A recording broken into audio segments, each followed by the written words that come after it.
তিন দফা দাবি নিয়ে এসএসসি পরীক্ষার্থীরা বর্তমানে আন্দোলন করতে চাচ্ছে। এই দফাগুলো কি কি কি দাবি তাদের, আর এই দাবির পরিপ্রেক্ষিতে শিক্ষা মন্ত্রণালয় মানতে পারে, দুইটা দাবি মানতে পারে, একটা দাবি মানবে না, সেটা কোনটা সেটা আলোচনা করতে পারি এই ভিডিওতে। এবং শিক্ষা মন্ত্রণালয়ের কর্মকর্তারা কি বলছে এই ভিডিওতে আমরা সেই বিষয়টা তোমাদের সাথে আলোচনা করব। ঢাকার বাইরে থাকার কারণে সেটআপটা একটু ভিন্ন, বাট আশা করি ম্যানেজ করে নিবে। কন্টেন্ট ইম্পর্টেন্ট, কথাগুলো ইম্পর্টেন্ট, মনোযোগ দিয়ে শুনবা। তিনটা দাবি শিক্ষার্থীরা জানিয়েছে। তিনটা দাবি না, আসলে দাবি অনেকগুলোই, বাট শর্ট করে তিনটার মধ্যে বলেছে। দাবি মিনিমাম 5-6টা। কিভাবে 5-6টা দাবি, চলো আমরা তোমাদেরকে একটা একটা করে এক্সপ্লেন করি। প্রথমত যে দাবিটা শিক্ষার্থীরা বলছে সেটা হচ্ছে যে পরীক্ষা অন্তপক্ষে 2 মাস পিছিয়ে নিতে হবে।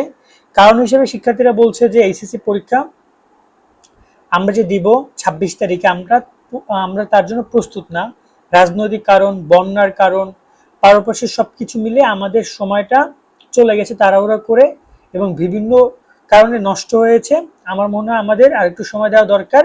এক্ষেত্রে আমরা সময় পেলে আরো ভালো ফলাফল করতে পারবো, এই ওদের দাবি। এবং তাদের দাবি হচ্ছে 2 মাস পরীক্ষা পিছিয়ে নিতে হবে। পরীক্ষা জুনে শুরু হওয়ার কথা, সেটা আগস্টে শুরু করার জন্য তারা বলছে। এবং আরো একটা কারণ বলছে তারা, সেটা হচ্ছে বন্যা। অবশ্যই বন্যা হবে। অলরেডি সিলেটে বন্যার পানিতে কিন্তু অধিকাংশ এলাকা তলিয়ে গেছে। সামনে কুমিল্লা, ফেনী এবং তার সাথে নীলফামারী, লালমনিরহাট, এই এলাকাগুলো অনেকটা, তারপর হচ্ছে কুড়িগ্রাম, মানে মূলত হচ্ছে রংপুরের দিকটাতেও, সুনামগঞ্জ, ময়মনসিংহ একটা ক্ষতিগ্রস্ত হইতে পারে। এই পয়েন্ট অফ ভিউটা শিক্ষার্থীরা বলছে। 2 নম্বর যে পয়েন্টে শিক্ষার্থীরা বলছে সেটা হচ্ছে যে পরীক্ষার নিয়মগুলো আগের বছর যেভাবে চলমান ছিল এই বছরে সেরো নিয়মই চলমান থাকুক, আলাদা কোনো কিছু করা না হোক। অর্থাৎ আলাদা নিয়ম আমাদের দিয়ে না করা হোক, স্বাভাবিক নিয়মে পরীক্ষা নেওয়া হোক, তার সাথে সৃজনশীল এমসিকিউ মিলিয়ে পাস দেওয়া হোক। এই যে এখানে দুটো দাবি। সো এই যে আলাদা নিয়মে পরীক্ষার কথা কেন বলছে, কারণ এই যে 3 ফুট ডিস্টেন্সে শিক্ষার্থীদেরকে বসানো হবে, প্রতি 20 জন শিক্ষার্থী প্রতি একজন শিক্ষক গার্ড, আরো অনেক নিয়ম কানুন নীতিমালা, শিক্ষার্থীরা দেখে অনেকটা ঘাবড়ে গেছে। ওরা বলছে যে এই নীতিমালা নিয়ম এগুলো যদি আগে বলতো আমাদের জন্য ভালো হতো, বাট এই মুহূর্তে পরীক্ষার মধ্যে এরকমের নিয়ম কানুন, মানে একদম পরীক্ষার আগ মুহূর্তে আমাদের জন্য অনেকটাই প্যারাদায়ক হইতে পারে। সেক্ষেত্রে তারা এই ব্যাপারটা বলছে। এবং এটার সাথে সহমত আমিও, যে নিয়ম কানুনের ক্ষেত্রে সেটা শিক্ষার্থীদের রুটিন প্রকাশ করার সাথে সাথে জানিয়ে দেওয়া উচিত ছিল। কিন্তু পরীক্ষার আগে এসে নীতিমালা নামে এইসব বিষয়গুলো শিক্ষার্থীদেরকে ইন্ট্রোডিউস করানো, এটা আসলে না। এবং অনেক শিক্ষার্থী বোর্ড পরীক্ষা দিতে গিয়ে ভয় পায়। এইচএসসি 2025 ব্যাচের শিক্ষার্থীরা বাংলা, ইংরেজি, আইসিটি নিয়ে তোমরা জানি অনেকেই দুশ্চিন্তা করছো। চলে এসেছে নাইট পাবলিকেশনের তোমার এই 3টা বই, বাংলা A+, ইংরেজিতে A+, আইসিটি ম্যাজিক। 3টা বই দারুণ। বাংলা A+, বাংলার প্রথম দ্বিতীয় পত্রের জন্য বেস্ট তোমার সলিউশন হতে পারে। এবং কিউআর কোড স্ক্যান করলে ভিডিও ক্লাসগুলো ইউটিউবে দেখতে পারবা। ইংরেজিতে A+, ইংরেজির যে প্লাস, ইংরেজি ফার্স্ট পেপার, সেকেন্ড পেপার, অনুবাদ থেকে শুরু করে শর্টকাট যত টেকনিক আছে সব কিছু তুমি এই বইতে পেয়ে যাবা। তার সাথে রয়েছে আইসিটি ম্যাজিক, এমসিকিউ, বিগত সালের প্রশ্ন, সিকিউগুলো টপিক ভিত্তিক অনেক সুন্দর করে লেখা আছে। সো তোমরা এই 3টা বই কিনতে পারবে night24.com থেকে। আর নিচে আমরা তাদের নাম্বার দিয়ে রাখছি, সেখানে কল করো বা হোয়াটসঅ্যাপে মেসেজ করো, তোমরা অর্ডার করতে পারবা। তাদের একটা আত্মবিশ্বাসী কমতি থাকে, তো এই বিষয়গুলো যদি শিক্ষার্থীর সাথে ঘটে তো তারা কিন্তু আরো অনেক বেশি মানে কনফিডেন্স ওদের লো হয়ে যাবে। তার সাথে আরো একটা বিষয় সামনে এসেছে, সেটা হচ্ছে যে তোমাদের সিকিউ এমসিকিউ মিলিয়ে পাস। এই পাসটা ছিল কিন্তু 2016-17 তো এই নিয়মটা ছিল, কিন্তু তারা পরে নিয়মটা বাতিল করেছে। এরপরে সৃজনশীল এমসিকিউ আলাদা আলাদা পাস, তবে প্রথম দ্বিতীয় পত্র মিলিয়ে pass. First paper, second paper, first paper MCQ, second paper MCQ, first paper CQ, second paper CQ মিলিয়ে পাস।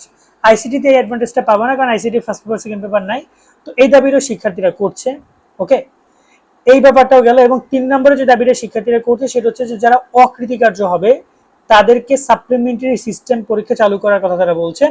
এটা নিয়ে আমরাও কথা বলছিলাম, সাপ্লিমেন্টারি সিস্টেম একটা অনেক সুন্দর সমাধান হইতে পারে, এই একটা ব্যাপার। এবং এটার গ্রহণযোগ্যতা অনেক বেশি আছে, সেটা শিক্ষক মহলে হোক, শিক্ষা বিশ্লেষকগণ, কেউ এটাকে ডিনাই করতে পারবে না যদি এটা তারা যুক্তি দিয়ে ভাবে যে সাপ্লিমেন্টারি সিস্টেম এটা শিক্ষার্থীর কতটা দরকার। তো একটা ব্যাপার। এবং শিক্ষার্থী আরেকটা ব্যাপার বলছে গ্রেস মার্ক দেওয়ার বিষয়টা, যে গ্রেস মার্ক বাড়িয়ে দেওয়ার। শিক্ষা উপদেষ্টা বলেছে কোনো প্রকার খরাতি মার্ক দিব না, গ্রেস মার্কের কথা তিনি বলেছেন।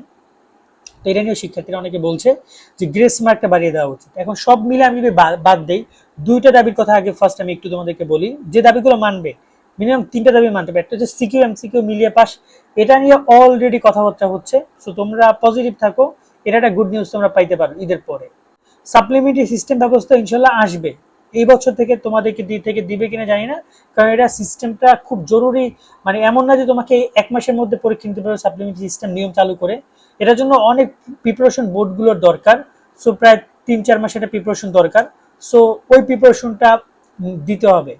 3 নম্বর যে পয়েন্টটা শিক্ষার্থীরা শিক্ষা বোর্ড মানতে পারে সেটা হচ্ছে অন্যান্য বছরের মতো স্বাভাবিক নিয়মে পরীক্ষা, কারণ এই বিষয়টা খুবই জরুরি।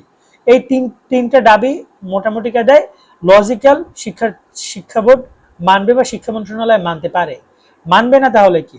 ওই যে আমি বলেছিলাম তোমাদের যে গ্রেস মার্কের বিষয়টা মানবে না কেন আগে একটু বোঝো।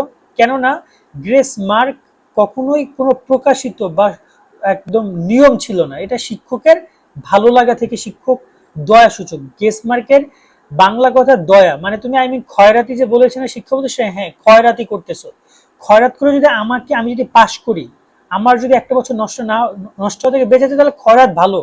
আমি খয়রাতকে কোনোভাবেই খারাপ বলছি না, শিক্ষা প্রতিষ্ঠানে আপনি খয়রাত দেন আমি নিয়ে নেই, কিন্তু বিষয়টা হচ্ছে যে এটা আসলে শিক্ষকের উপর ডিপেন্ড করে। গ্রেস মার্কটা কখনোই বোর্ড থেকে বলে দেয় না তুমি ওই বিষয়ে এত মার্ক গ্রেস দিবা, ওই বিষয়ে এত মার্ক গ্রেস দিবা, ওই বিষয়ে দিবা না, এমনটা কখনো বলে না।